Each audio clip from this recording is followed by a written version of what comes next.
yourself first? Yeah. So I'm Rohini. Oh, and I'm Suresh. This is our son Isaac. He is almost 12. And this is our daughter Ziva. She is turning 10 next month. Yeah. So only here for special appearance, guest stars, though the entire conversation is revolving around how we came about schooling them. Thank you. They have a very busy schedule. They have to go back to reading Tintin and Asterix, so they are just appearing here for a very short time. It's a Saturday evening, and they are now starting to follow labor rules and not do any school on Saturday. But just to give you a brief on our homeschooling journey, neither of our children have been to school. We were in the US for 12 years, and when we came back and we started looking for schools, we didn't like what we were finding at the schools. We found them very business-like. We found them very either very casual, overly casual, or we found them very money-minded. And nothing seemed to fit what we were looking for in a school. And just on a childhood level, I had a terrible school journey, and my husband loved his school. So just we are completely opposites in that sense. So we brought a lot of our baggage also into it, probably you would say.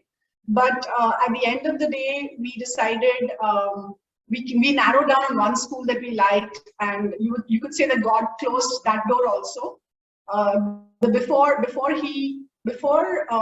we decided on homeschooling, we were going to go for this one school that we liked called Neve, which was not very far away, still far, I mean 10 kilometers, but still not too far compared to some of the Bangalore schools. And Suresh said, why don't you consider homeschooling? And I said, okay, we'll think about it. And when God closed that door, it was more like him telling us, this is the way you need to go, you know. And at that point of time, we made a decision. It would be 1 year at a time. We would every year come back and reevaluate our decision on homeschooling based on how the children were doing, how they were handling their regular interactions. That's just a brief.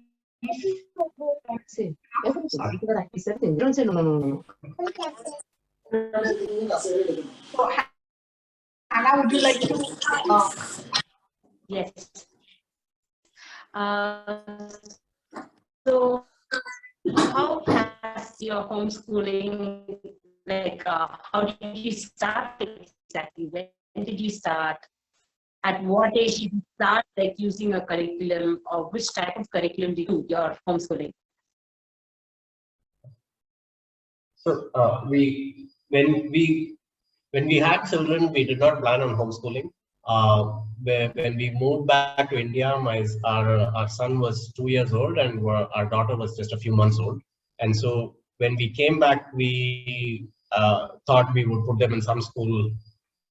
And that's what Rohini was saying. We tried looking for a school. We didn't find something that we liked, and ended up trying to homeschool ourselves. So the first year was quite tough. So we started, I think, in 2012.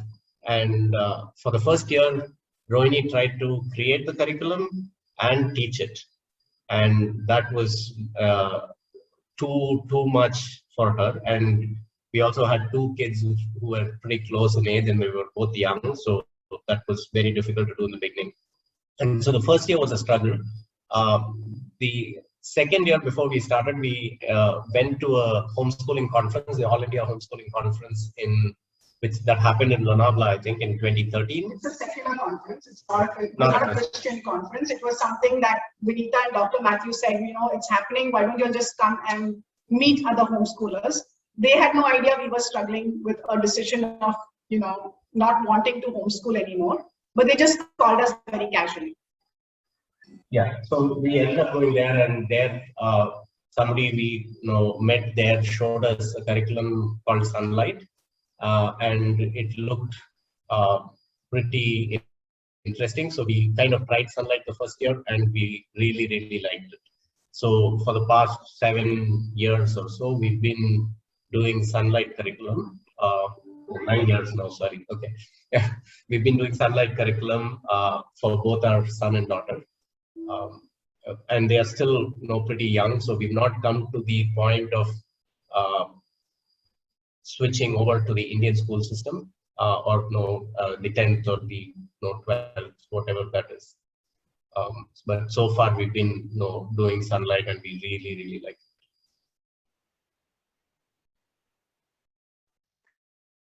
Wow, that's really amazing. That means like you've not given up. So that means you go through tough times, right? The rule that it's 1 year at a time. You're still under that rule that it's 1 year at a time. So sure, that's right. I very much understand, because at the end of this year, I was thinking, should we think of schooling again? But then, yeah, God has His ways.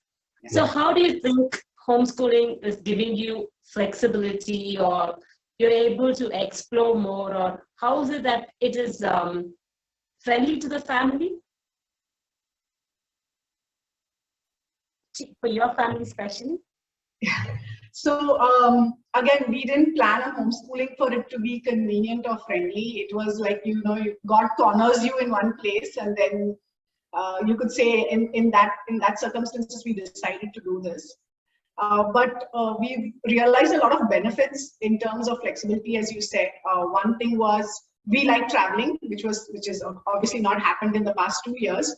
But prior to that, we enjoyed going to places. We enjoyed having the freedom to not have to wait for summer vacations. We enjoyed that, and we could go to places that we probably didn't have to wait for off season, on season, none of those things. So that was one benefit in terms of homeschooling, where we felt like I'm not saying we pick up and just leave. We actually took books with us. I can share some of our sunlight books are vacation friendly books, you can say. It's like a nighttime reading novel that you're reading, but it teaches your child history and a lot of geography and a lot of culture and stuff like that, and we take it with us. It's not like we drop everything and say let's go and let's come back in a month and a half and decide what to do then. Not that our vacations have been that long, but that was one thing. The other thing is about 5 years ago, we decided to put our children into gymnastics. We chose it as a means for them to get some physical education, because we felt that that's something that I was not able to do as a mother. I could not take them to the park and say, okay, 1, 2, 3, 4, and get them to do the exercise. And so I felt like they needed some place. We tried football for some time, soccer, and that was like a fun story. We can tell you that another time, where my son was playing on both teams. He would kick the ball wherever he felt like. He was 3, so there shouldn't have been more expectation from him, and we didn't have that. But the other parents were very competitive, and so we decided, okay, this is not working for us. So we decided to try gymnastics, and I think that was a time when Deepa Karmalkar was coming up really heavy and high. Oh yeah, maybe a year later after that. But the gymnastics center had opened up. We were among the first people who went there. As time has progressed in gymnastics, they have gotten good in it. And because they have gotten good in it, now they need to spend more time practicing for competitions.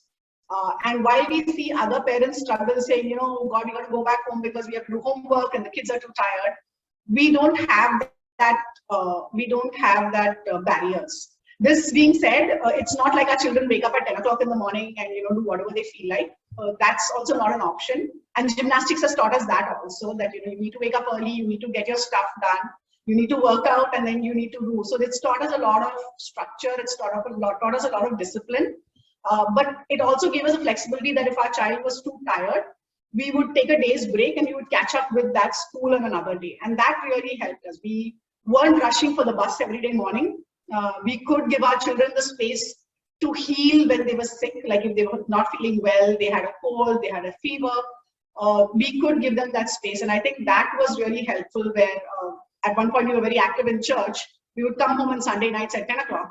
And the children were finding it very difficult to wake up on Monday morning. So Monday mornings was not the start of the week, really. We would start by Monday afternoon or maybe Monday evening also, and then take our week through after that. So all of those things together, homeschooling has been a blessing. it has been a blessing for us, and I think it's been a blessing more for the children in terms of they don't feel rushed. They don't feel like get up, do your homework, brush your teeth, go to school, come back, do your homework again. That is not there. Again, that being said, it's not like we don't have structure. So I think you missed saying this last in the previous question. I think we should have said we didn't tell you why we homeschooled. Yes, we did not find a school attractive, but the main reason we didn't find the schools attractive was we wanted our children to enjoy learning, and a lot of the children end up doing learning as a means to something, and we didn't want that. We wanted them to really enjoy learning itself. And Rohini kind of hinted at this. I did enjoy learning when I was a kid, but she didn't. And I was lucky to have some good teachers, and it's very, very difficult to find such teachers now. And we definitely did not find it in the schools that we were looking at. So that was one of the reasons, primary reasons we wanted to teach our children, is because we wanted them to love learning. We didn't want them to do it as a means to get a job or as a means to make money. It is something that they should do with passion and interest. And so that's the reason why we did homeschooling. So flexibility is just a plus. That's not the primary reason why we went to homeschooling. But with sports and our travel craziness, it's helping. That's right. That's really wonderful to know that.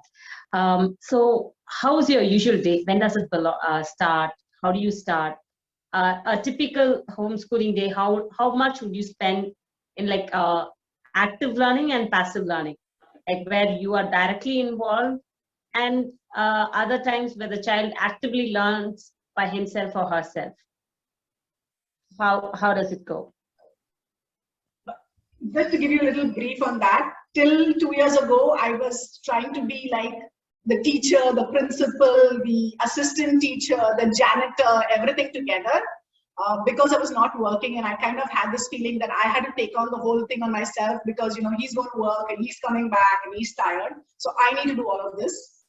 2 years ago, I decided, I need to get out of the house also. So I picked up a part-time job where it forced me to get out of the house. I think it's helped me. I think it's helped me calm down. It's helped me have more patience. It's taught me, dealing with other adults also. And I think that's been good for me. But when that happened, one of the things that we talked about before I took up the job was it was only 10 hours in the beginning, actually. I went to Suresh and I said, I need your help. I can't do this alone now. Even prior to that, all the Bible was done by Suresh, taking it literally from Deuteronomy, saying, fathers, teach your children. I happily handed over the Bible curriculum and the structure to him, and I said, this is yours. And he does a better job. Honestly, he does a much better job. I would be very boring at it. I would just read through stuff and not talk about it and ask them questions. It was more like, let's get through this also. But he took it in a much lighter spirit. He would do it in the morning, which helped the children, kind of get started with day.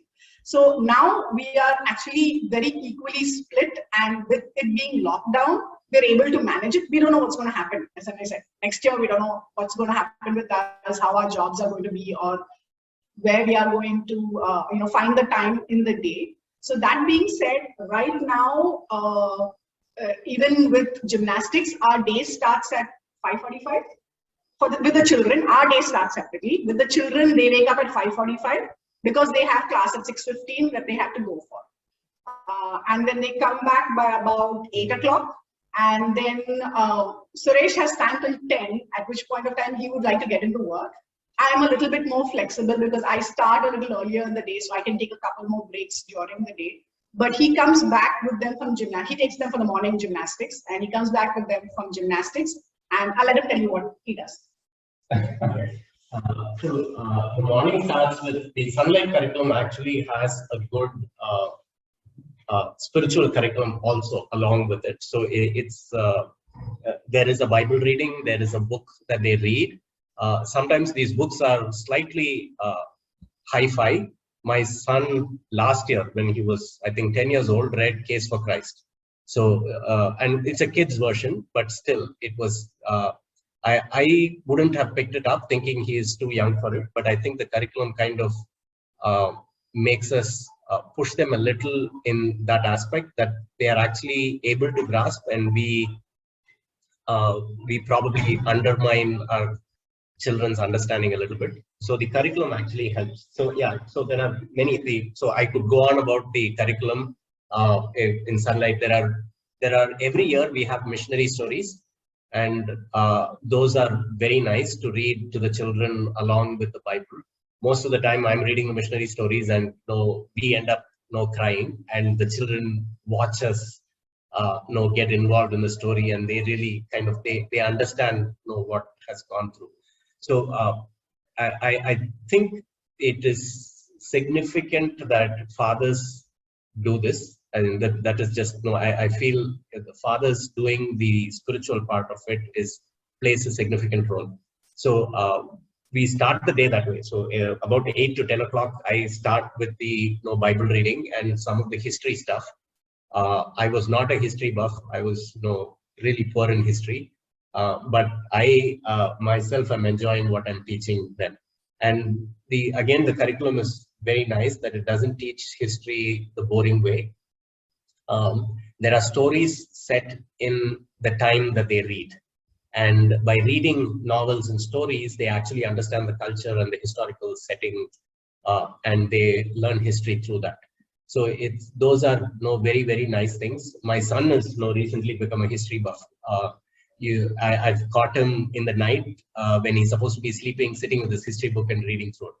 So it's nice to see that they take interest, even when you had struggled with those things when I was a child.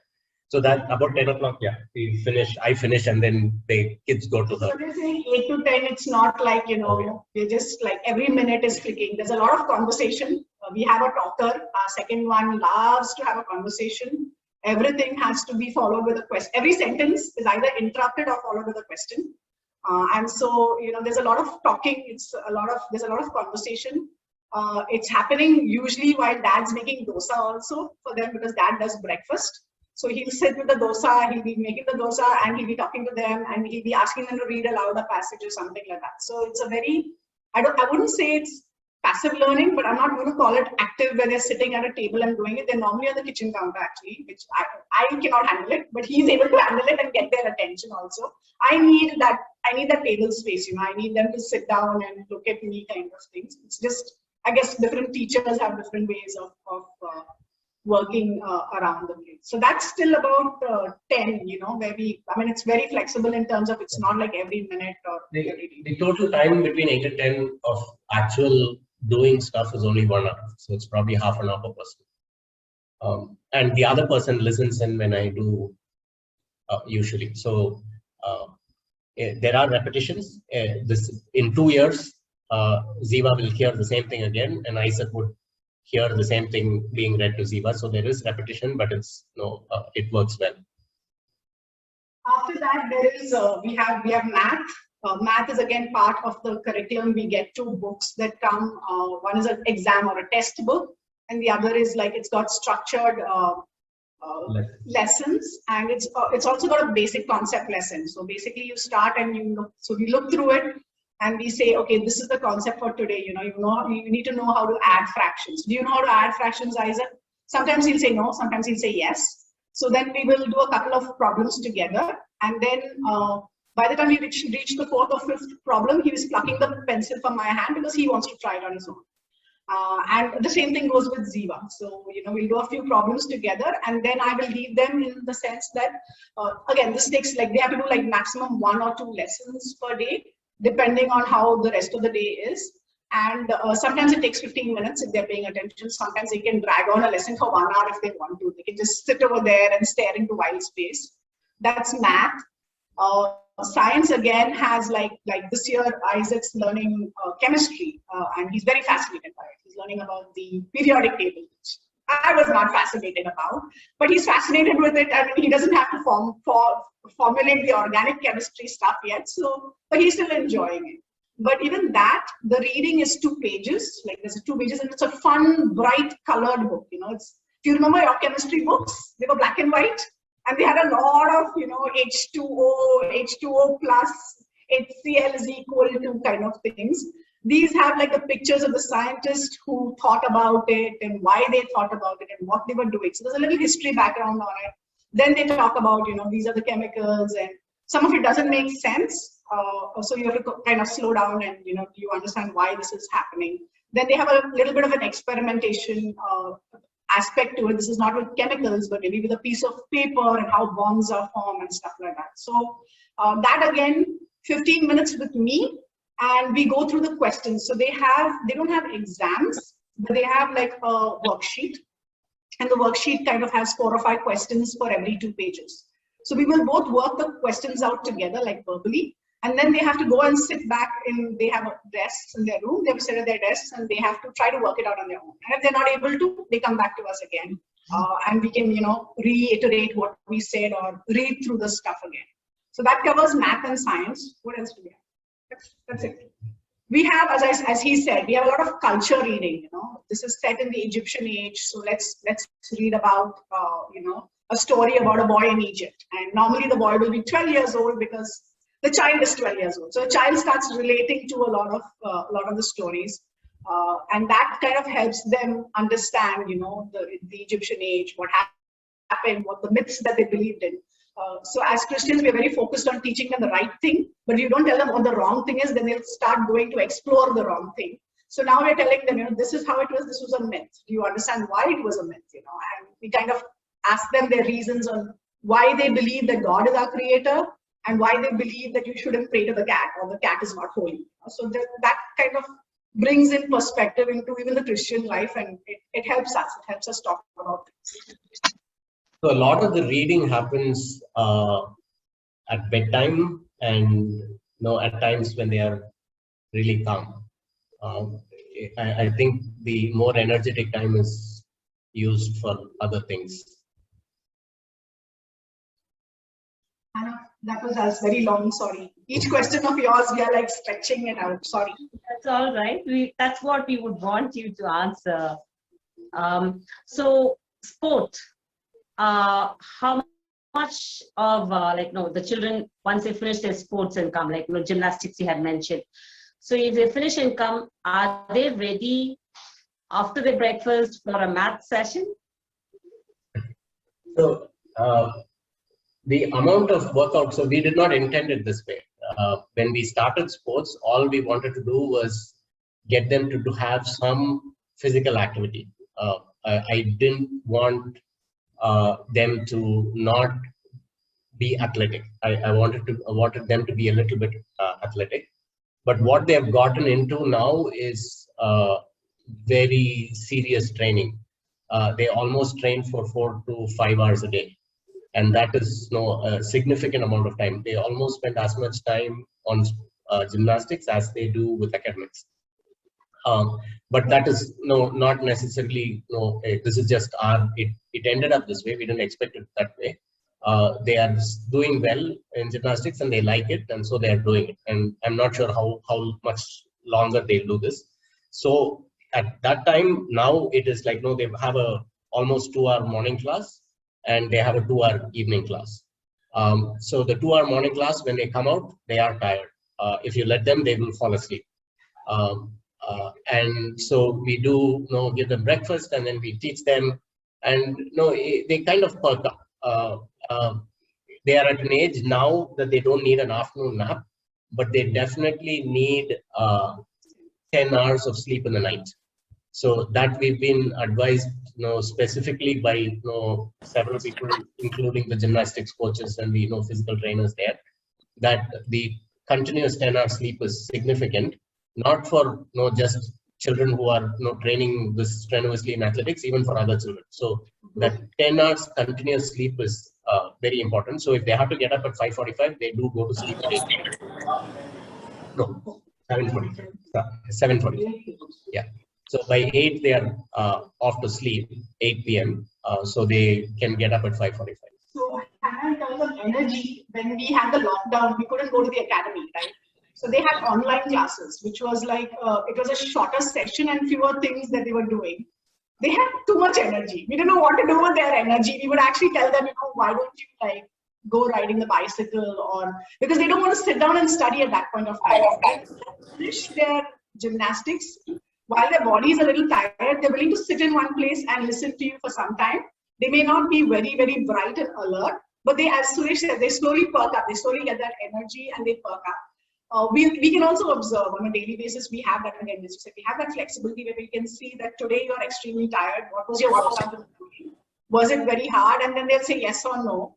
And then we can slow down our day, or we can do a little less today and then catch up tomorrow. So then, that brings in the flexibility of homeschooling that has been, again, a blessing for us, while they are still excited about gymnastics. So that's a question we keep asking them actually also. You let us know if at some point of time you feel this is not what you want to do, because a lot of their time goes into gymnastics and they don't actually get time to come home and play with their friends over here that they like playing with. So at one point of time, we cut down a couple of classes, saying that they need to even come here and interact with the children in our community.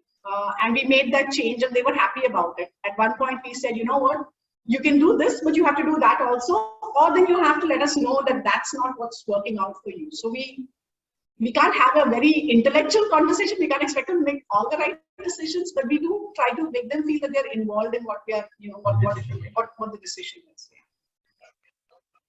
So one of the primary reasons why we wanted sports also, and we are still letting them do this amount of sport, is it builds a lot of character, which no amount of book teaching can teach you.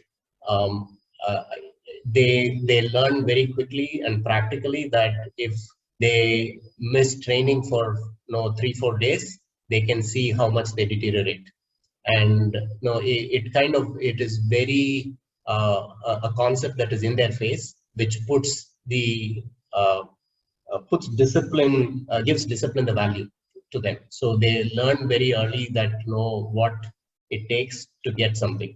Even the trade-off between coming home to play with your friends or doing gymnastics, they had to make a sacrifice. They decided that they would rather go to gymnastics, because if they skip a few classes, they are not as good in gymnastics. So they end up having to choose. They made that choice in the end. That's a tougher choice. This morning we were late for gymnastics by 3 minutes. And my son didn't get into trouble, but my daughter got into trouble because she didn't ask the coach for permission, So it's kind of, we kind of tell them, if you wake up late and you go late, you're going to get into trouble. And that should happen to anybody, irrespective of who they are. If the coaches come late, they will get into trouble. If you come late, you will get into trouble. So therefore they are very aware. They'll be like at 2:30, if the class is at 3 o'clock, at 2:15, they're like, Amma, it's 2:15. Amma, it's 2:18. Amma, it's 2:19. And we're like, okay, we'll leave now, because they don't want to be late.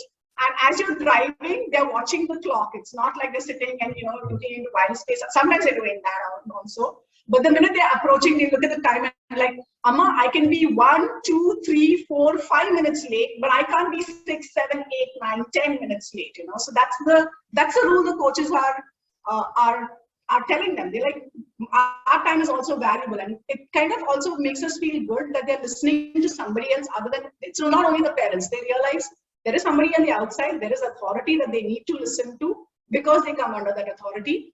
There is a value in, handling some of that authority when it comes to, I want to play at home, I don't want to go for class and stuff like that. But it all has to be done in a very disciplined manner. Otherwise, they're going to get into trouble. And they've gotten into plenty of trouble. So they're learning their things. That's wonderful. Thank you. So adventures. Your adventures, where have you had, how have you had?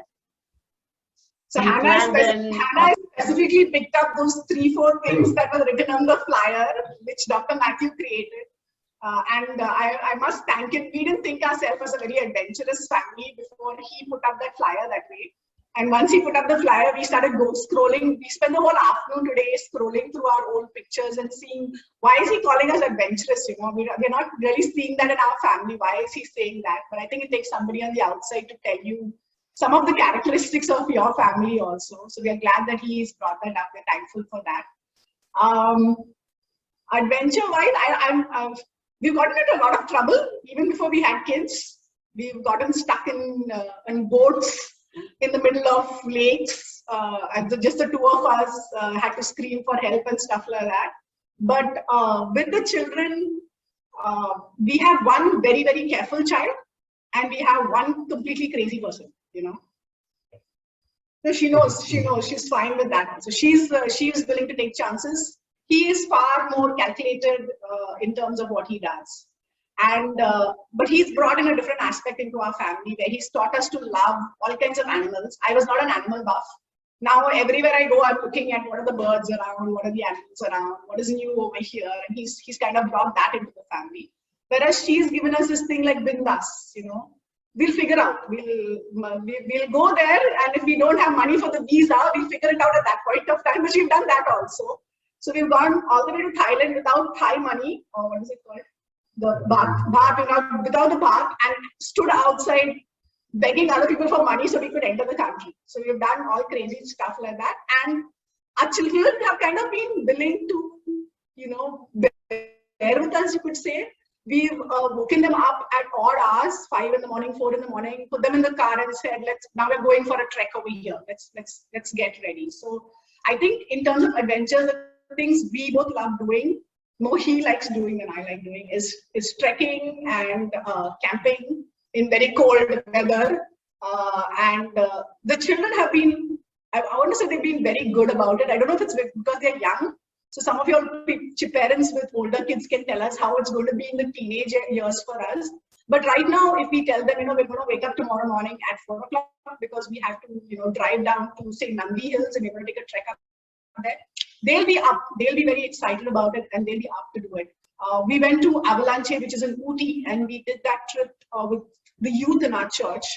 It was freezing over there, and we both were whining. We were like, it's so cold, it's so cold, my hands are frozen. I don't want to go to the bathroom, but I have to go to the bathroom. Our children are like, it's cool, you know, you don't want to take a bath for 3 days, no problem. Let's, you know, we'll take a bath after 3 days, you know, let's not worry about the smell at this point of time.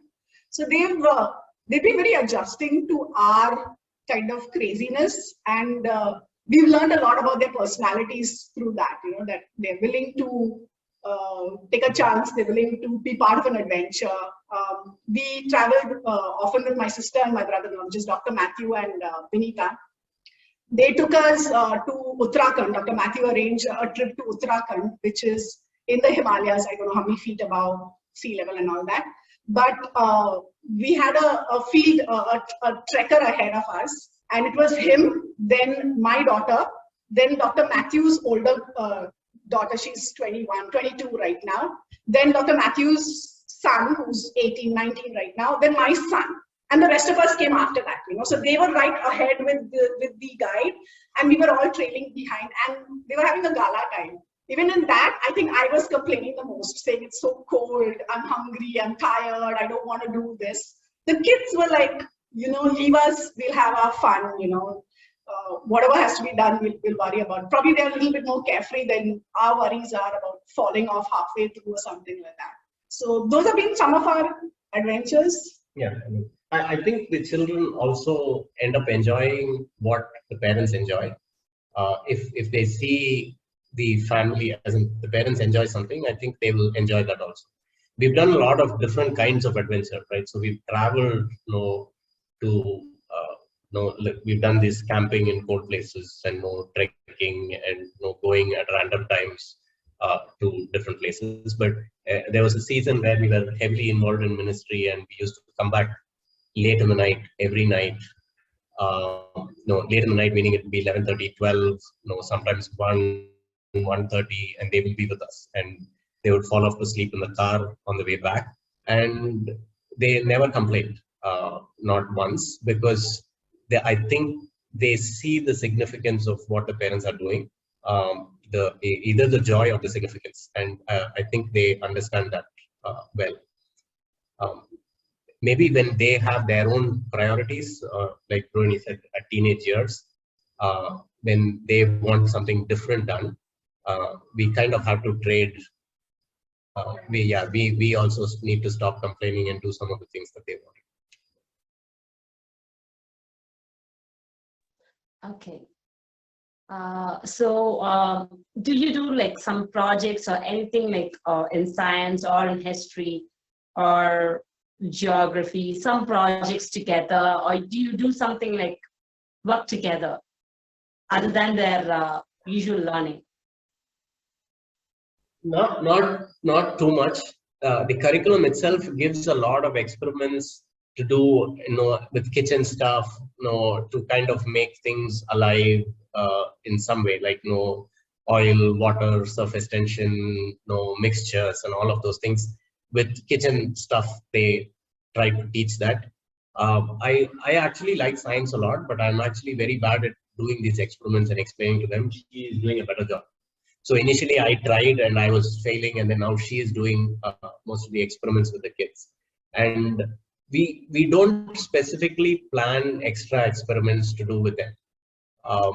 We do a lot of baking and cooking with them. Some of it is they're watching us because we're a little bit of control freaks in the kitchen. But some of it we are letting them, like they'll say we want to bake this for, it's Father's Day, we want to bake this for Appa. Oh my God, that was like a crazy Sunday. But we let them go for it, But it's with one of us where we are constantly kind of guiding them, and that's probably what you would call extracurricular. It's not part of our curriculum. Those are some of the things. We had recently, probably over the lockdown, where we got more time as a family, we started playing some board games, and now after that, they've came and asked us a couple of times. Now they don't ask us; they go and play their own games in terms of board games and stuff like that. But once in a while, we'll join them and have a good evening in terms of playing a game or something. Okay, that's nice to hear. So what about like their extracurricular, other than these, any other hobbies do they have? What are the hobbies they are pursuing? So Liz, I think somebody in the homeschoolers group told us a while back. So the first few years, right, first 0 to 8 or even to 10, 11 years old, it is good to expose the child to as many things as possible. And then from 11 on or 10, 11 onwards, they need to choose what they want to invest in. And obviously you cannot learn everything, but you need to kind of pick one thing. So we did try a bunch of things. We tried exposing them to as much as possible. We tried art. Didn't kind of go well. Again, they do their origami and stuff like that, where they look it up either on the internet or they have books that they look up. So that's a hobby, but it's an on and off hobby. It's not like a long-term hobby. They do a little bit of art. Again, it's like more like you do freelance. It's leisure. It's not like gymnastics. So gymnastics is much more structured thing. So they have picked gymnastics overall. Yeah. They play the piano. They're learning.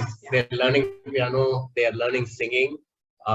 These are again exposure things. I'm one of them is definitely better at music than the other, and so that as in it will. So maybe no. But the other is more interested in it than the one. Yeah. The person who is working hard at it, you can see one person working very hard at it. And that's good also. You need perseverance also. You can't just have talent. It has to be both.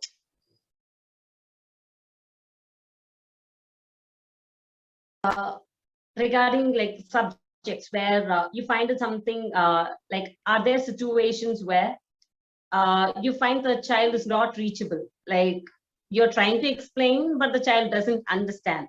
Or all the time. The way you explain. Okay, so what do you do those times? So my first approach is go ask Appa.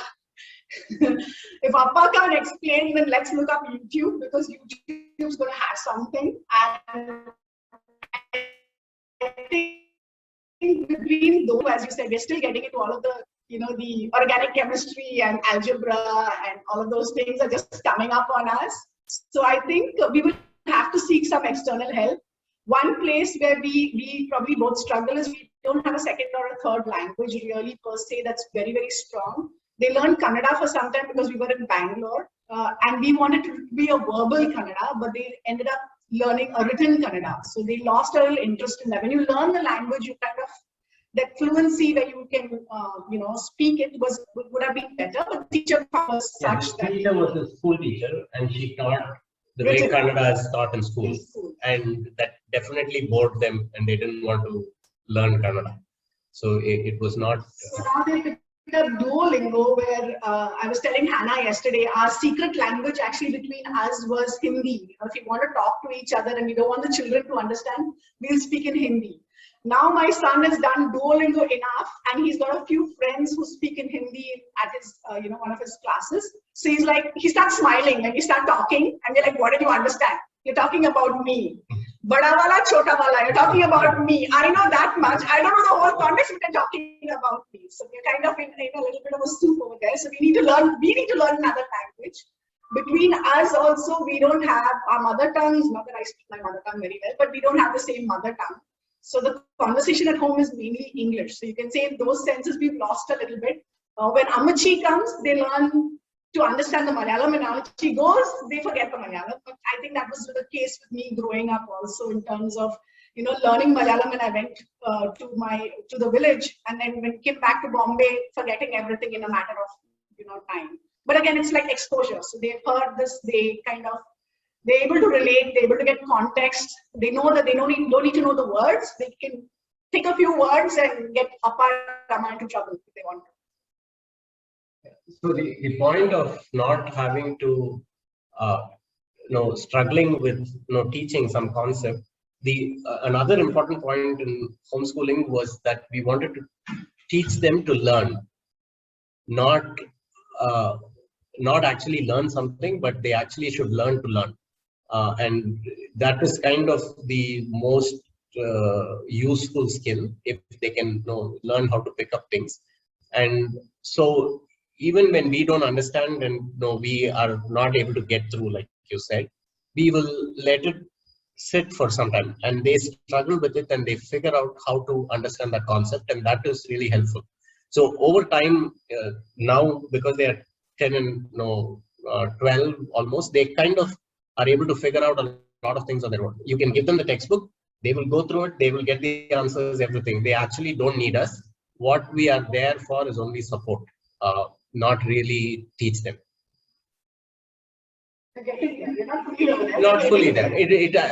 So it has to, it has to get there, because when they are 16 and 17, we will not be able to sit and teach them all the things that they need to learn. They need to learn on their own. So when you consider an academic year for Sunlight curriculum, I've heard some telling like that they're not able to complete the curriculum within a year. So how is it with you? I think that's a common experience where we probably drop a book here and there. We don't want to, as parents, we don't want to. We want to read the book, But if it comes down to that, we will do some of our reading over the summer, take it as a summer reading. Science and math, they get done. Somehow or the other, I think the science and math just, we just push through it and make sure that that's done. But a lot of the history and a lot of the Bible reading is, it's deep and it's heavy also. And so we kind of let it go into maybe the vacation months also. It's a 9-month curriculum, but you could say some of the reading drifts into the summer months. We also, if they come to us saying, we don't understand this book, we'll say it's okay, let's leave this one book aside.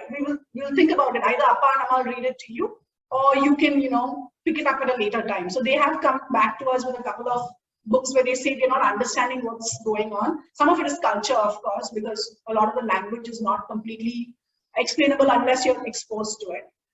And we let it go. I mean, it's not like, every single book has to be read every single year. Some of it we just, the initial years, I think we skipped more. Last year, I think we almost completed. Yeah, we were all at home, right? So we had a lot more time on our hands. Okay, and other than this, how about house chores and other things? Do they have a specific schedule for it, or it's just anytime during when they're free, they help with the house chores? So they were particularly helpful during the lockdown. When we had no help at home, they knew there were certain things that they had to do. There was complaining and whining on certain things. Some things were done a little bit more easily, like taking the clothes from the machine and putting it out for drying. Those were things that were interesting for them. Putting vessels back in after after they'd been washed, they didn't like it. One of them did it. He never complained. The other one was like, no, I don't want to do it, kind of things. The rule is, if you use something, you have to wash it and put it aside, and that goes without being said. The other thing is, they are supposed to make their beds in the morning. Sometimes it gets done. We're still working on that discipline aspect of it. Sometimes they're waking up, getting ready, and rushing out of the house. So when they come back, we actually say, before you start your day, can you just tidy up around here so the room looks slightly neater, and they will get that done. They still feel they probably still need a little more reminding, and that's probably partly because we have not always given them a list saying you wake up and you do this, this, and this. And maybe that's on us. The onus is on us saying that we have a particular set of chores. But I want to say, during the lockdown, they were very helpful. They were very, very supportive. They realized we were struggling with cooking and cleaning and all that, and they did their bit to chip in. But we don't have a structured set of chores that they do. There are things that we try to keeping trash out, feeding the dog, making dog food, and all those are kind of split somewhat haphazardly, but they do it. Split between the kids, not between us and them. They do it, but either one of them chooses to do it. Making the bed, they have to make their own beds. They have to. It's not a chore for us. It's like you have to do it. It's your bed. There's no question about it. It's not like special credit. How about gadgets? How about screen time? How do you manage those? So there is an attraction to screen. Definitely, they would like to chat with their friends, play some games with their friends, and watch something on the TV. Fortunately, even if they watch something, they are watching some documentary or National Geographic or something like that, because my son is into animals. He's watches that rather than cartoony kind of things. But I don't think they spend too much time. They probably. We don't have cable. That helped us as parents also to not watch things. As in, I'm a TV buff.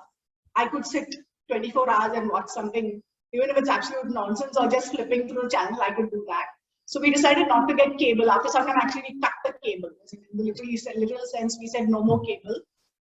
And it has stayed on for the past year. Since they're born, they've never had the idea of cable. We pick and choose movies. Now we have a lot of access because of Netflix and Hotstar and all that.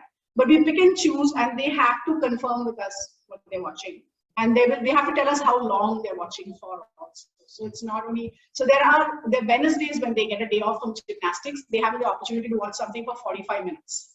That's probably the longest time they have. But otherwise they watch probably one movie. So total screen time, I would say in a week, maybe three hours or so. I think not having cable has helped us. I think we would all be sitting, at least I would be sitting with the children in front of the screen. So. That's really wonderful. I mean, screen time is like 3 hours or lesser per week is really good. Okay. We have not, I don't know, maybe a little bit more, maybe 3 to 4 hours at the most. I don't think, we don't give them a choice. So it's. How about church? How active are they? What are the things they do at church? So we till about a year, 2 years ago, we were very active in church. So we used to spend, as in we meaning me, my wife and I used to spend probably 10 hours in church a week, and travel was also, as in this was a church slightly far away, so we would spend an equal amount of time traveling back and forth to church. So that was significant amount of time that we spent.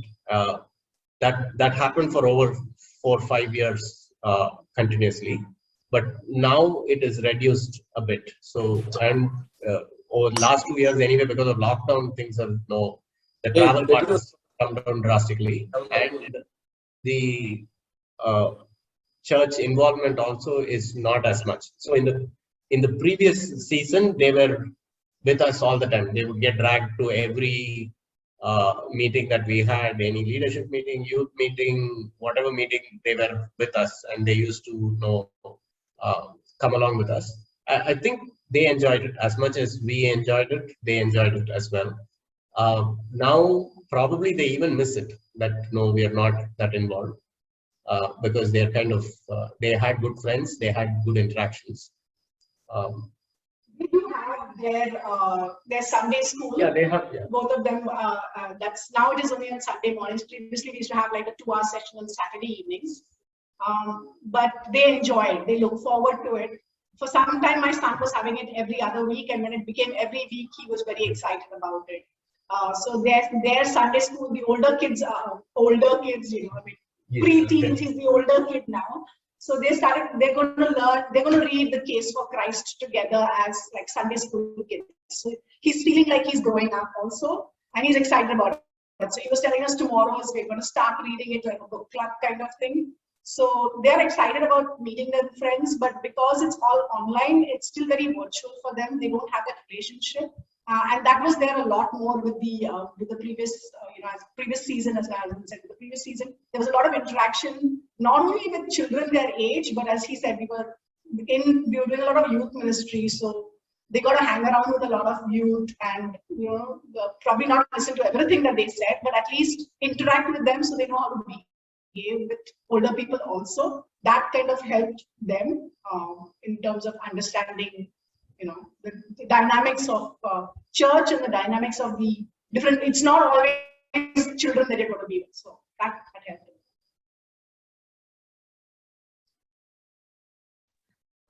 So they get to expose themselves to a lot of different age groups. At gymnasium, it's a different group.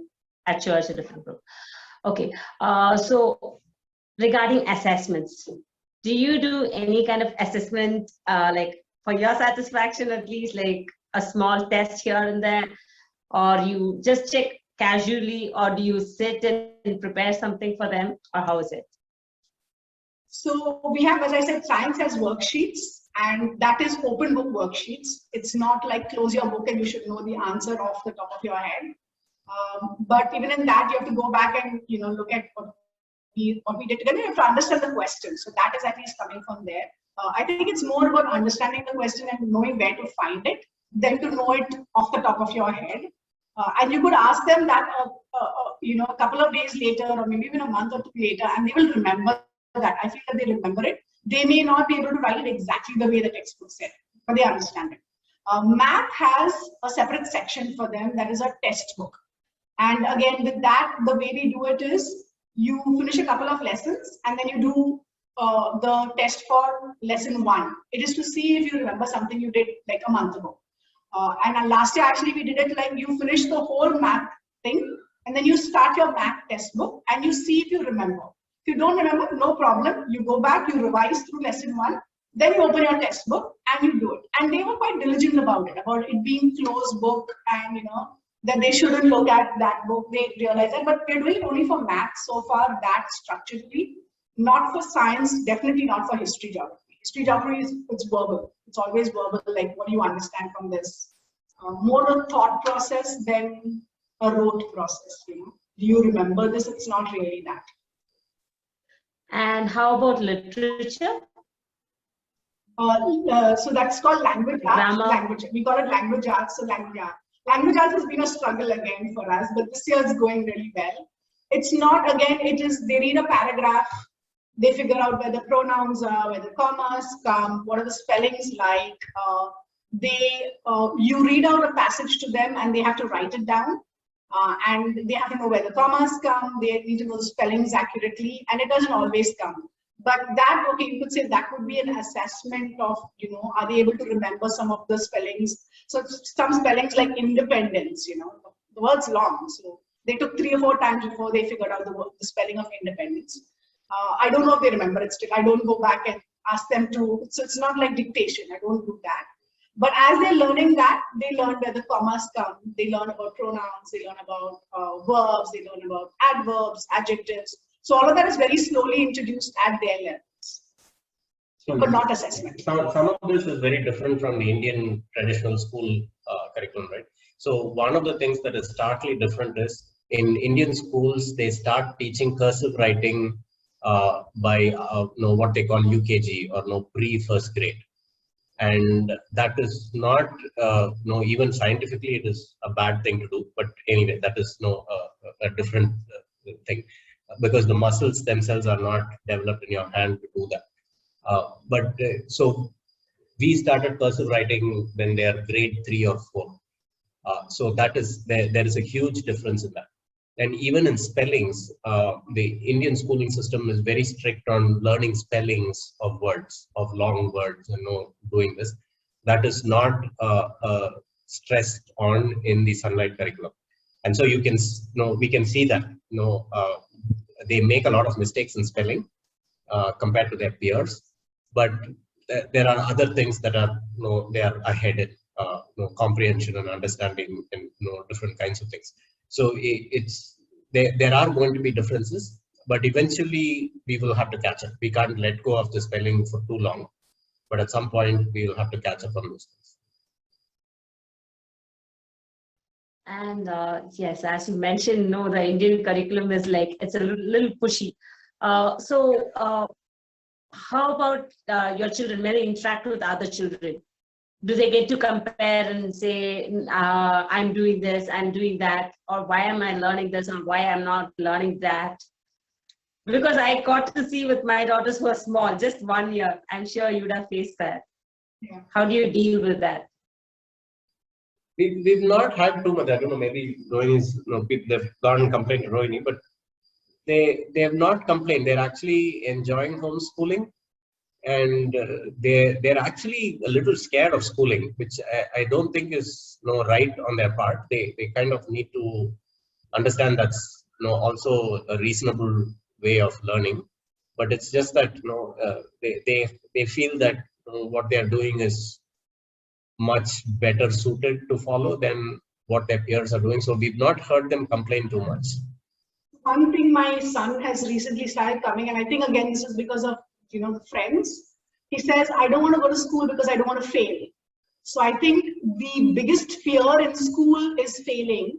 And I think they've been talking a lot, if I don't do my exams well, I'll fail. And if I fail, I'm like, if you fail, what? What happens then? No, I don't want to fail. I said, you're not good. First of all, you're not going to fail. That I can write it and give you, you're not going to fail. If you fail, big deal, and then I give him my example. I said, I have failed so many times. You have no idea. I have had to give, an exam so many times, and he's not encouraged by that, by the way. He doesn't. It's like, okay, bad example. Mama is bad example kind of things.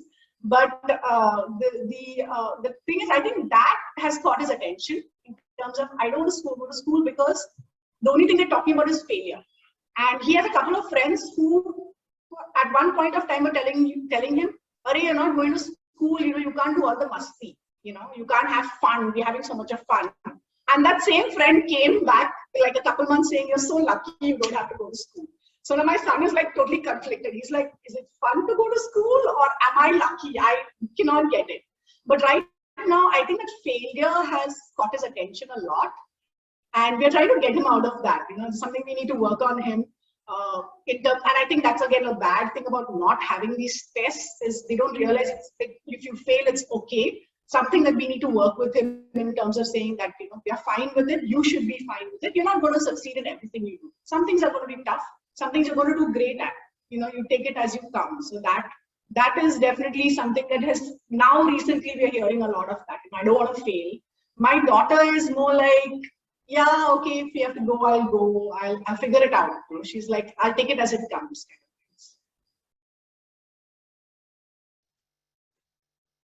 Okay, so when your children are when they are with the other children, how do you find them? Is there a difference that you find the way they are confident or the way they are mingling or anything that you feel okay? That's a very biased question. They're my children. So they're always precious to us, so they will look no different. But I think the interaction, the confidence, and the way they interact is more to do with personality than schooling. So we have two very starkly different personalities, between the children, and one is Friendly. very friendly, very talkative, very social. The other one is very reserved, and I don't know, there are strange pictures I sent Dr. them. Matthew is putting. So there are no, so I don't, schooling will have an effect, but I'm not sure. I think personality has a bigger effect on it. And so maybe I don't see them very different. Definitely behavior wise, they don't have foul language. They are less manipulative. They are a lot more innocent than the children around. So all of those are I there. think foul language was a big shocker to us when we had children come home for a birthday party and they used like the word that Suresh lost his temper. He's like, you will not utter that word. This is like a birthday party. It's supposed to be having fun. And Suresh just loses his cool and he says, you will not use that word in this house. And I'm like, Suresh, somebody else's kids, you know, you need to calm down.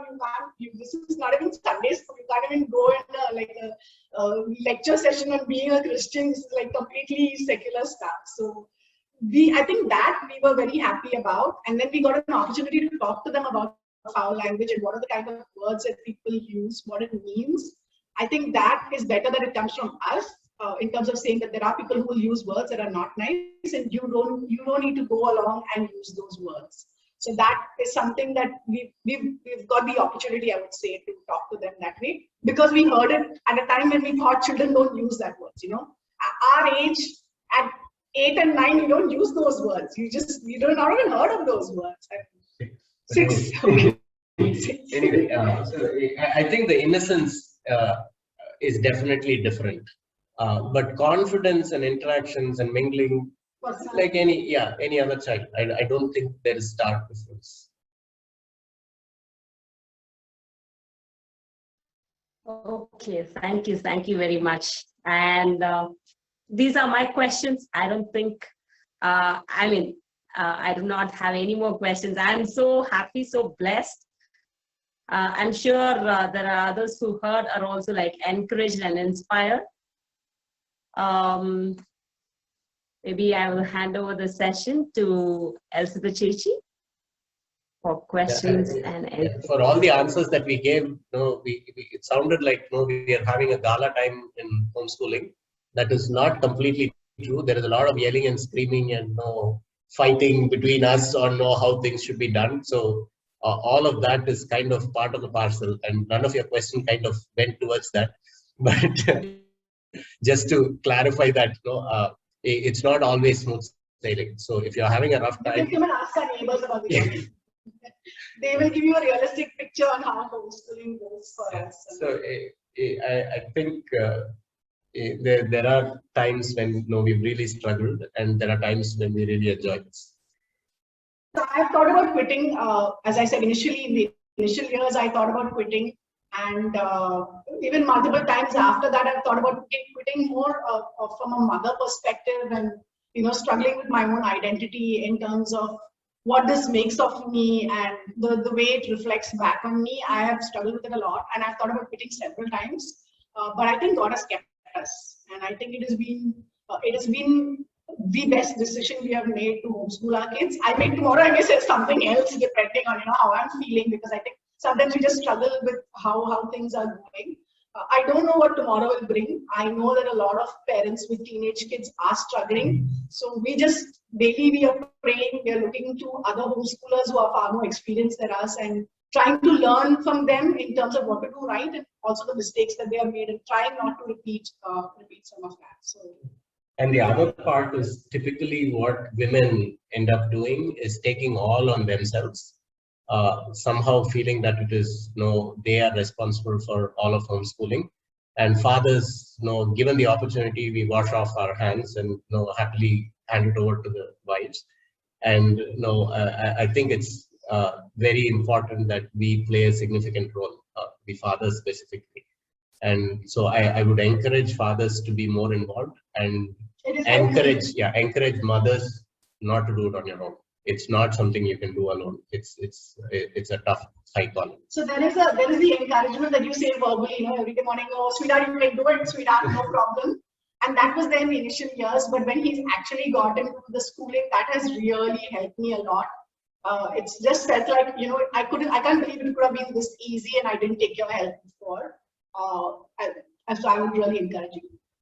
Dr. Matthew, would you like us to show the pictures? It's coming from very strange places. So would you like us, can you just share a few?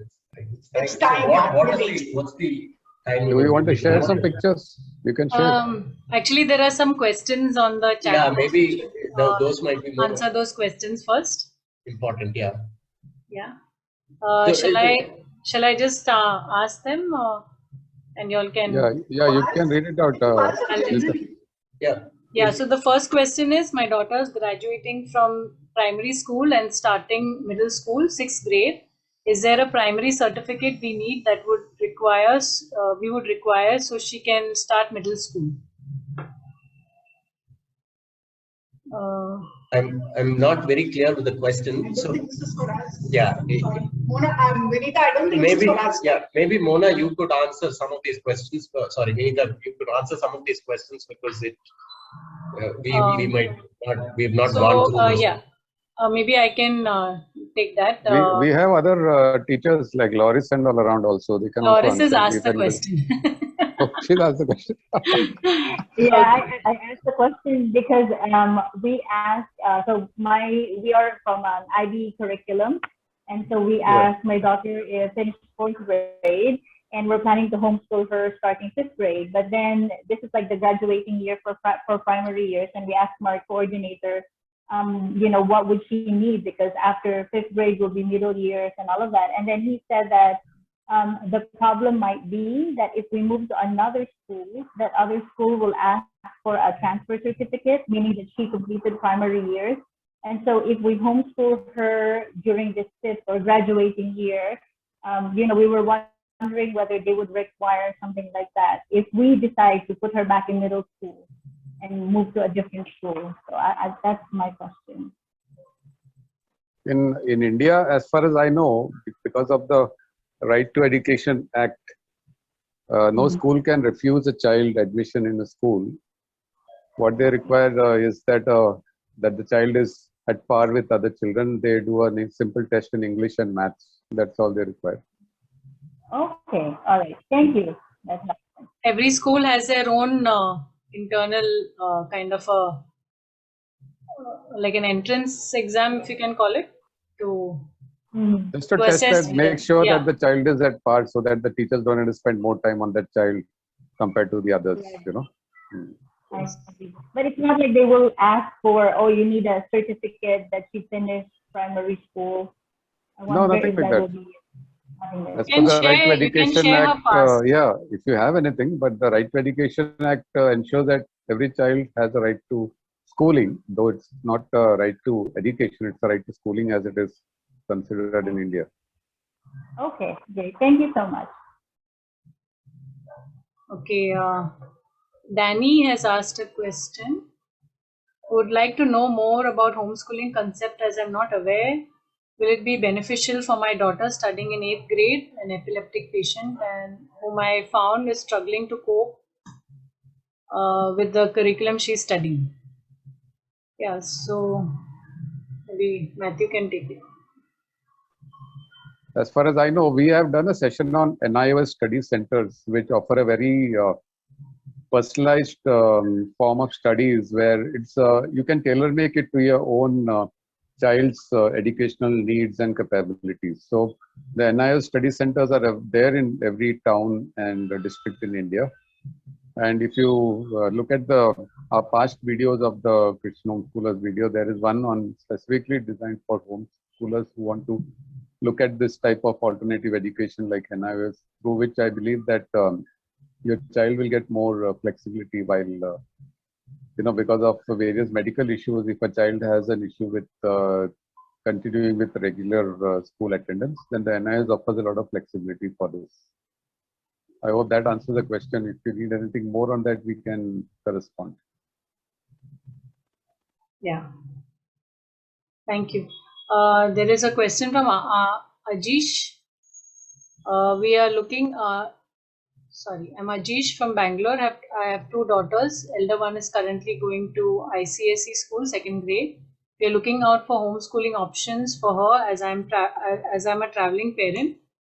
Also, we would like to impart Christian beliefs, so we are here looking out for good homeschooling curriculum for her. So I think Ajit, if you are exploring, I think Telegram has got a whole group of parents who are sharing a lot of curriculum. I'm not sure how you can get added to the Telegram group. Maybe some. No, there are actually depends on where you are based, and of course nowadays with this, we see in this post-COVID pandemic, there are many people like this who are traveling and working, and who, anywhere there's a net connectivity, they are able to work and do things. Most of the professions, and as a result of which, many people are actually doing homeschooling. And if you want to look at Christian curriculum specifically, like Rohini and Suresh have explored a lot of Christian curricula, and also there are many other parents who are there. The Telegram group, if you would like to join, we will send the details of that in this chat shortly. And also there are local WhatsApp groups, and there's a Facebook group also through which you can connect with other parents and look for various. And we also have a Gmail Google group, in which there are a lot of people who have tried different types of curriculum, the ACE, the Sunlight, and ABECA, and various other curricula which have a Christian foundation. If you would like to use that, we can send an email to our admin. So maybe you can put it on the chat box. It is there on the invite of the Zoom meet. You can send an email to that, and we will add you to the Christian Homeschoolers Gmail Google group, if you are not already part of it. So Suresh and Rohini, if you'll have the link for the Telegram group, can you post it on the chat box so those who are interested can? Yeah, we'll post. Yeah. Okay, there's another question from, 1 second. From Tabitha, I think. Yeah. Considering that you're using a Christian curriculum, what is your path going forward when the child reaches 10th grade? Grade 10 and 12, will you continue the same curriculum for 10 and 12? Grade 10 and 12, will you be opting for preparing your child for NIOS exam as well at grade 10 and 12? Sorry, my chat is just jumping.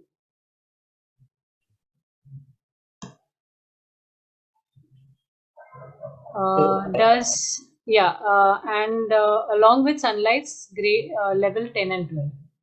So will you be opting for preparing your child for NIOS exam as well as grade 10 and 12 along with Sunlight's level 10 and 12? Yeah, so we've not gotten to seriously thinking about 10 and 12 yet. Again, we are doing 1 year at a time. We may do NIOS. We probably will go to IGCSE, which is what we seem to lean towards. Again, this is not a done decision. We will probably at least till 10th we will probably homeschool, and at 10th we might switch to IGCSE. Again, this is all in our head. We still will talk to our children to see what they want to do, and we'll also see prospects when the time comes. So they are right now in 6th grade, so we have about 3-4 years to think about it. So I don't really have an answer there. We have a couple of families who have done Sunlight and then done Worsley. Worsley. Vinita, do you know that Worsley? Yeah. Wolsey Hall. And that is kind of, you have a tutor and you have a set curriculum, and it's still a homeschooling curriculum. And what the parent is doing in that case, this is a friend of mine, what the parent is doing in that case is adding the Christian part of the curriculum on a personal level, and then letting the child being homeschooled in like an online format. So that also seems to be something that we can look at. So we are looking around at what other people have done and trying to see what would best fit our family. Currently, we also have their piano teacher who's a great math and chemistry physics teacher. So and he teaches IGCSE and ICSE. So we have kept all our resources And when it comes to that age, we have to see what's kind of working for us also. Yeah. So Wolsey, actually, if you do just a Google search, the first link that comes is Homeschooling in India courses. So you could now look that up also. So if you're looking at getting a degree from an Indian school, there are two options right now for a homeschooler. That is to write your exam through IGCSE, that is CIE. So IGCSE has options to take private. The schools have got an option to take private candidates to write the exam. So you're using the school only to write exams. The school will not give you any school leaving certificate or that sort. They will only it'll just be like an exam center. So you have to enroll in the school like 6 months in advance, because that's when the forms come out. So you'll need to make the choices in advance. And the preparation for IGCSE 10th grade takes around 18 months. So you have to start with all the, checking out which school takes private candidates. All schools don't take it. So depending on where you're staying, you'll have to look at those options and go and meet the school in advance, whether they give those. Like suppose your child has chosen certain subjects, you'll have to see whether the school has those options for their own students and accordingly choose a school. So there are some things that you will have to research to find out.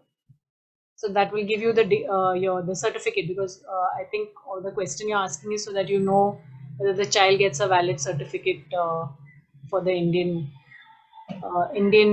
scenario. I mean, if the child is going to continue in India, so the second option is NIOS.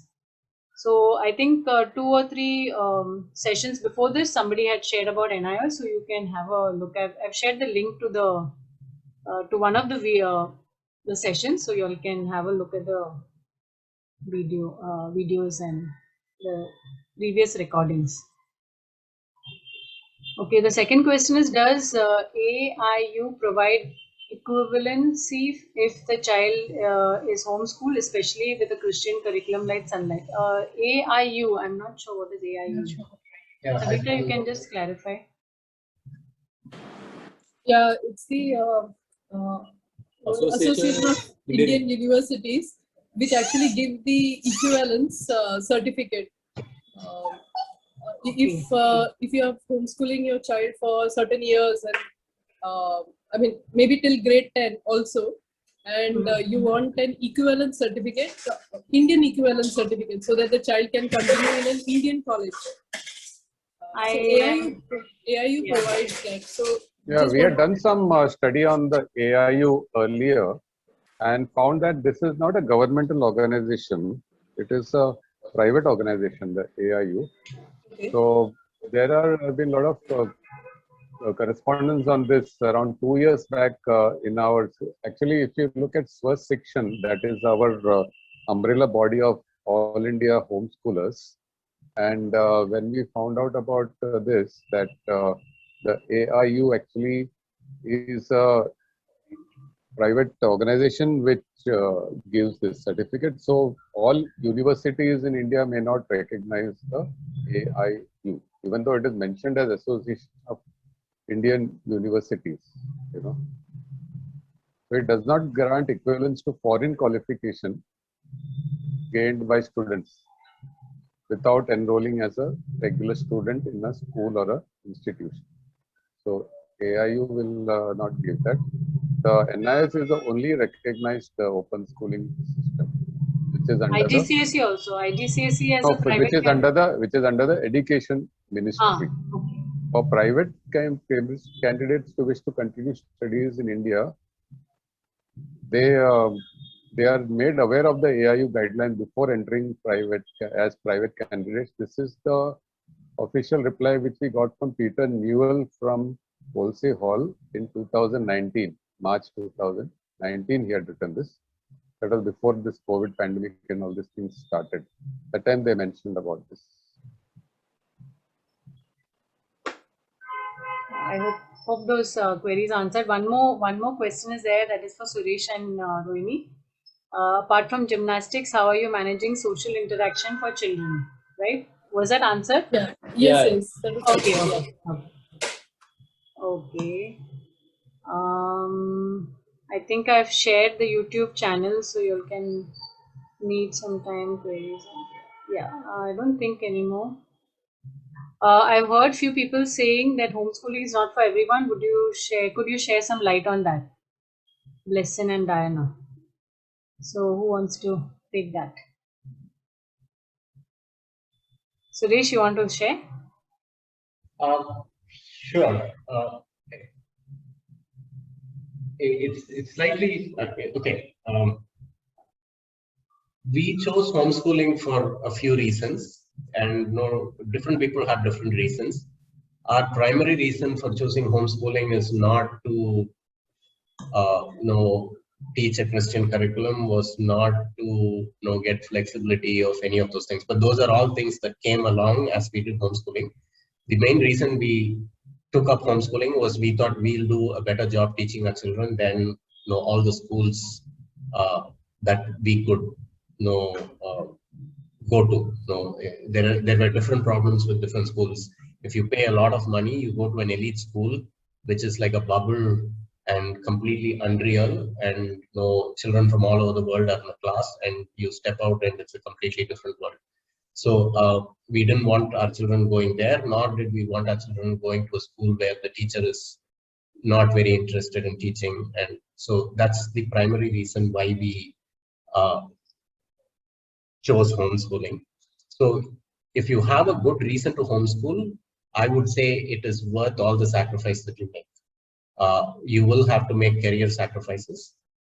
You will have to make certain choices of how much time you spend on other things. But it is definitely a very rewarding thing to do, to teach your children and invest in them. This is my personal opinion, is you're primarily responsible for your children's learning and know what they become, especially their character. And if you can school them, I think it helps quite a bit. You cannot guarantee their character, but you can do what you can do to the best of your abilities. But you definitely need to know why you want to homeschool. And if that why is clear, then I think all the sacrifices are worth it. I will keep quiet. There are many more experienced homeschoolers here who can say better things. Yeah, I think I'll also just share that I think you need to have whoever wants to homeschool or who has a desire, would be a right thing to have a vision for, like Suresh said, the purpose, the vision, why, the reason why.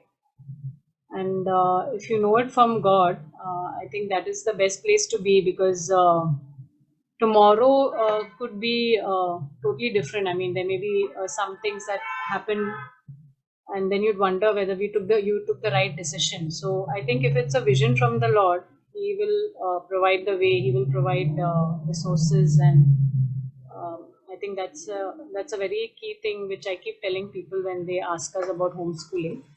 And of course, as a couple, like husband and wife, I think both should be agreeing to it, because I've heard sometimes parents, maybe one of the parent is very much keen, but the other one is not keen. So it doesn't work. I mean, it may work. I'm not sure, but I think that should be clear from both the parents, that this is what they want to do, because like Suresh said, it is not a bed of roses. It's definitely a tough walk, and you need each other to support and encourage and just press on. So I think that's why if people say that it's not for everyone, and it may not be for all families. That's probably not what God would call you to. So yeah, I hope that answers the question. Yeah, thank you. Loris wanted to share something. Was that? Loris said she would like to share a quick thing. Yeah. Yeah, it's a quick tip, and I've actually just started doing it myself. So if you're struggling with like language arts, particularly writing, we've started this 10-minute writing sprints with the kids at home. So you basically just spend 10 minutes and you just write. And then I have this calendar, and every time you complete a 10-minute writing sprint, then like you get a star or a sticker or whatever. It's just a nice way to track, how much you're writing. And before you know it, at the end of 31 days, you've actually produced, so many paragraphs. So like I said, I've just started this myself, so I'm just on the third day. But it really helps you to get writing. And if you also spend time editing your writing, then your spellings and grammar get targeted too. So I just wanted to share that. Thank you, Loris. Yeah, there are some more questions. Can you give us some ways fathers can help out in homeschooling, especially if they are busy with work? Suresh?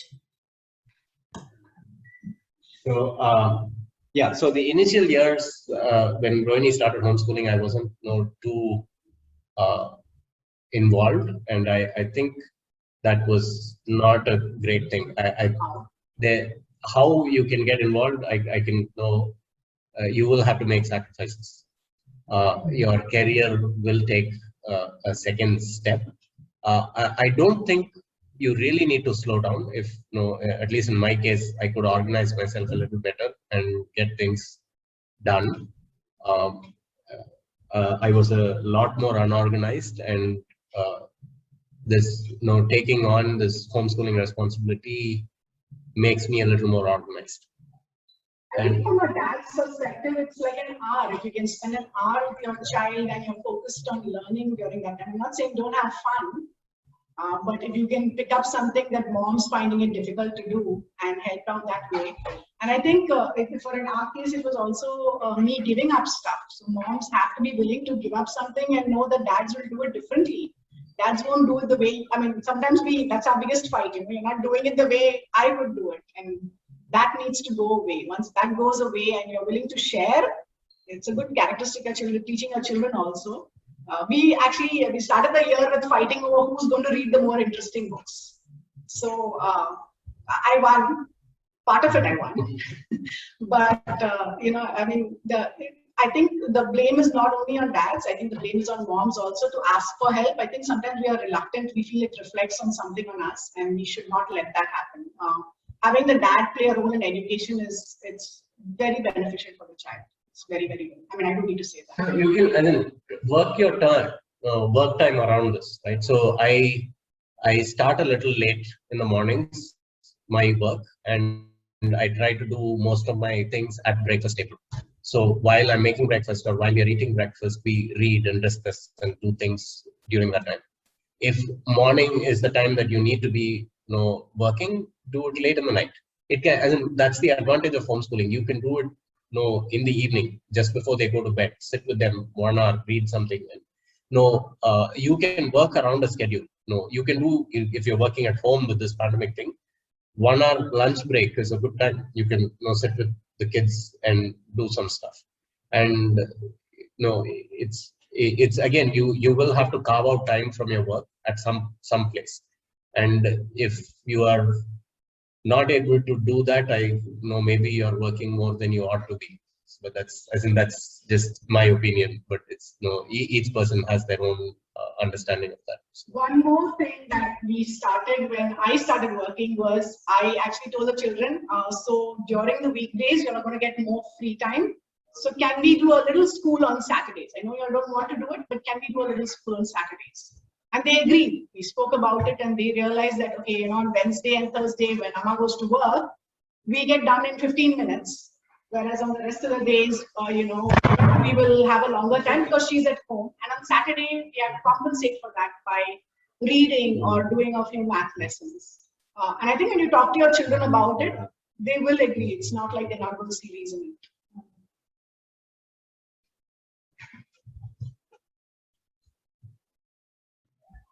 Yeah, I hope that is answered. There's one more question, but I don't know who can answer. We are in confusion, as the doctor says that they should mingle with children and society to have social skills, but our child being ADHD, we are afraid of the lack of attention of the teacher. for the child, which is better for the 8-year-old child. I think Janki, if you can unmute and just share what you mean by this, it'll be.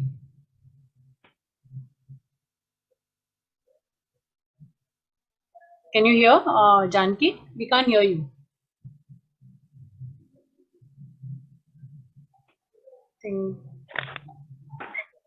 Hello, am Yes, I audible? yes. Yeah, now you're audible. Yes, Janki. Good evening, everyone. Yeah. My doubt is like, my son is ADHD, and the doctor told us he should mingle with the society in order to have confidence or social skills, all these things.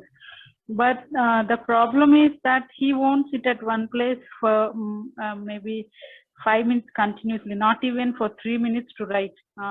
During these days, as the online classes were going, even he takes whole day long to write 2-3 pages. If he want to go outside, he will complete his work within 15-20 minutes. Otherwise, nowadays we won't go anywhere. So he's kind of, he takes whole day long, and it was so much time. So I'm thinking of homeschool. When he goes to school, I think the teacher can't give that much attention on him in the midst of 40 children. He continuously needs the attention, as he himself was not able to pay the attention to what teacher says.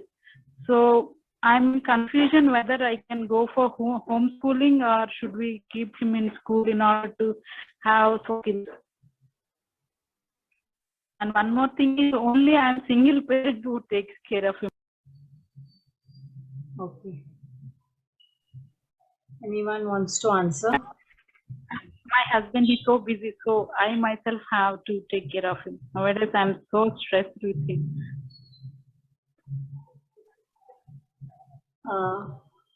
Anyone can answer. Actually, it's not specifically to. Anyone has some experience of, yeah, Swarna, yes. Yeah, hi Janki. My son has been diagnosed with autism. So like, I mean, it's not quite the same as ADHD and all that. But for me, the incentive to homeschool is like, the doctors, we went to CMC Vellore, and right from the HOD, and my sister is also a psychiatrist in the same department. So the pressure was immense to put him in school. It was like unbearable. The second time we took him for a review, the HOD almost gave me a dressing down, and he said, this child should have done much better if he had been in school. It's just because you didn't put him in school, now he's lagging in all the developmental milestones. And like, it was unbearable. I told my sister, I am not coming back to this place again. Because for me personally, to homeschool my child, it was I had a direct Rhema word from God. I had that, like Vinita said, that vision I had, and I stuck to that no matter what the doctors have said about my child, and we had prophecies and all that about the child's future. So I knew what the Lord has for this child. I knew what we are supposed to do as a parents with this child. So it was irrelevant to me what the doctor said about socializing, about anything else. And I'm glad I took that decision to obey the Lord. And, as I continue to homeschool him, not my own mother is a teacher. She still, till this day, she doesn't understand why I do this to him. So it's been very difficult. But when I teach him, it's like talking to a wall, and sometimes I don't know whether he understands and all that. And I spend like basic maths, to teach him what comes before, what comes after. The Holy Spirit just gave me an idea. I made a train with compartments. He's so fond of trains. I spent 5 hours making that, that prop to teach him. And he understood it in 5 seconds. And no matter what number I give him, from 1 to 1,000, he just says it. So he's such a child the effort that I take to teach him, it takes me hours to prepare material, that takes me hours to browse, looking for ways. As a mother, only I can understand his needs, and only I can this thing. So with the day when I realized that for 5 hours of preparation to make that, cutting, laminating and everything, and he understood it in seconds. It's dawned on me that no teacher would do that for my child. No teacher would do that. And if I had put him in school, there was immense pressure to put him in a special needs school. And if I had put him in a special, because I worked as a volunteer in a school before my marriage, I've worked in a couple of special needs classes also. I've seen one educator with 12 special needs children. I'm pretty sure the educator would have said, this child cannot do this, it's beyond the scope, so just let's leave it. And my child would never have learned that concept. I mean, nobody can do it as much as a mother. So that's my experience. Don't go with what the doctors say. As Christians, I believe the Lord will heal the children, the Lord will save the children and deliver our children. That's our faith, and that's why we do what we do. So yes, there is less social interaction and all that, but for me, skill acquisition is important. Teaching him to be independent is important more than socializing at this point of time. Socializing, I'm sure the Lord will open up avenues for him. I mean, by faith I do that. So I would say, just go by faith. What is the priority right now for the child? Skill acquisition and to be independent, that is most important right now. Amen. Thank you so much, Swarna. That's very encouraging. Yeah, welcome. So in your past, your husband helps Mrs. Kiran? Beg your pardon, Janki, what did you say? I'm just asking that, as you told that the both parents should take care of the child when you are planning for homeschooling, no? In my case, my husband not at all able to give attention. So no, when I said both parents should be there, I meant they should be agreeing that the homeschooling is for your family. So your probably husband may not be able to give the time, but even if he's supporting you emotionally and just being there for you, that's important. But if he doesn't agree with the whole concept, I'm not sure how it would work. If someone else has any things to share with Janki, please unmute and share.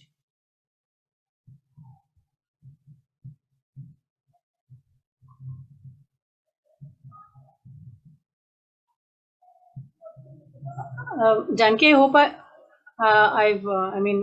you understood what I meant. Yeah.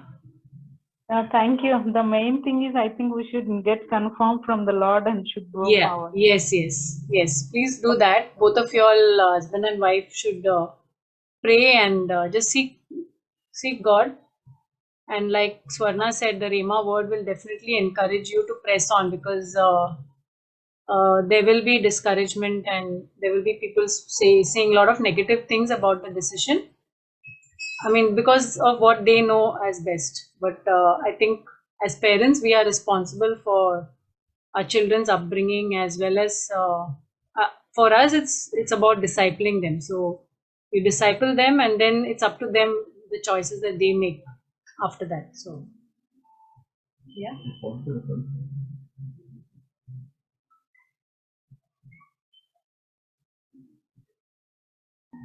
Okay. Anything else? I don't. There are no other questions, I think. So yeah, you can just close with a word of prayer. Maybe someone can just close, and I'll pause the recording.